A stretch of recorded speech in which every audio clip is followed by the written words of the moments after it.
It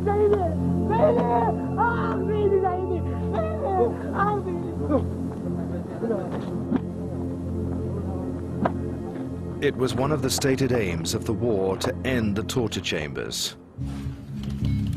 But the secret files reveal a very different story. In graphic detail, they record extensive abuse at Iraqi police stations, army bases and prisons. On more than 1,300 occasions, US troops reported the allegations to their superiors. The detainee was blindfolded, beaten about the feet and legs with a blunt object, punched in the face and head. Electricity was used on his feet and genitals, and he was sodomized with a water bottle. The alleged torturers claimed the victim had fallen off his motorbike, but the Americans record that this was not consistent with the man's injuries.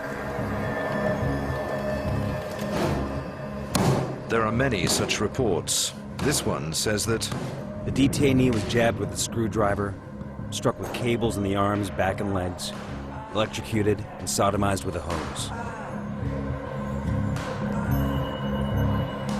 Sometimes the report is stark. Iraqi police beat detainee to death. Day after day, US troops report torture allegations and torture scenes, some of which appear to have been posted on the internet. But instead of their superiors trying to stop the torture, something very different happened. Just 2 months after the US's own torture scandal of Abu Ghraib, we've discovered in the secret files a military order. It's called Frago 242. Frago 242, provided the initial report confirms the U.S. forces were not involved in the detainee abuse. No further investigation will be conducted unless directed by higher headquarters. Fragmentary Order, or Frago 242, apparently ruled out any U.S. intervention in Iraqi-on-Iraqi torture.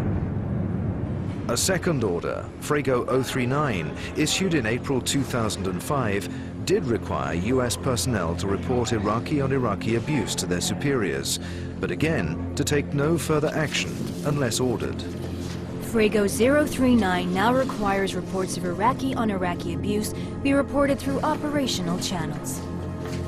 The Frago orders appear to originate from an initial order signed by the commander of coalition ground forces in Iraq in 2004, General Ricardo Sanchez.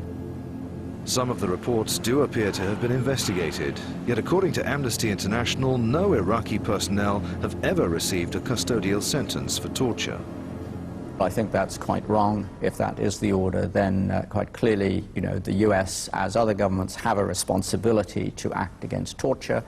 And if information about torture, including not by their own forces, comes to their attention, then they need to do something about it.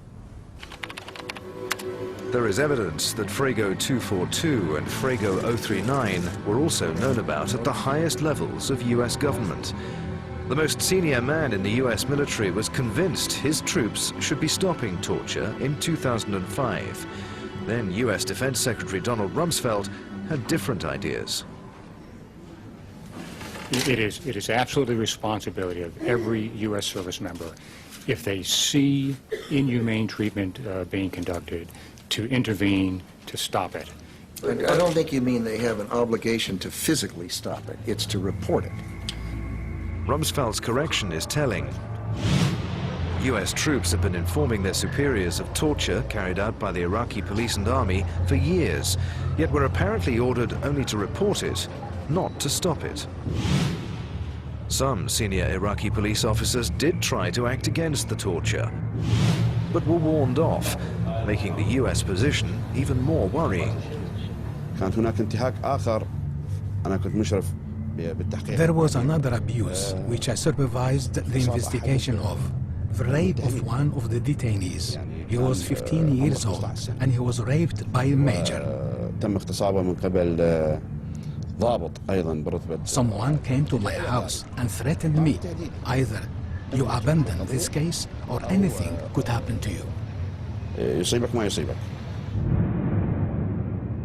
The US did claim to investigate torture at Iraq's prisons, Reports show US troops inspected Iraqi detention facilities on 7 occasions between late November 2005 and March 2006, and found nothing, as the coalition spokesman told reporters in Baghdad. The facilities were, by our standards, overcrowded, but the people being held at those facilities were being properly taken care of.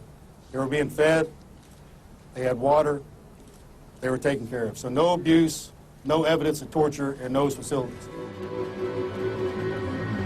But what reporters weren't told is that during the exact period when the US says it was finding no torture, its own troops were finding something very different. US soldiers reported to their superiors 41 separate incidents of alleged abuse by Iraqi police or soldiers in the same period. They include multiple claims of detainees being beaten, including with chains, and a detainee who says that he was electrocuted.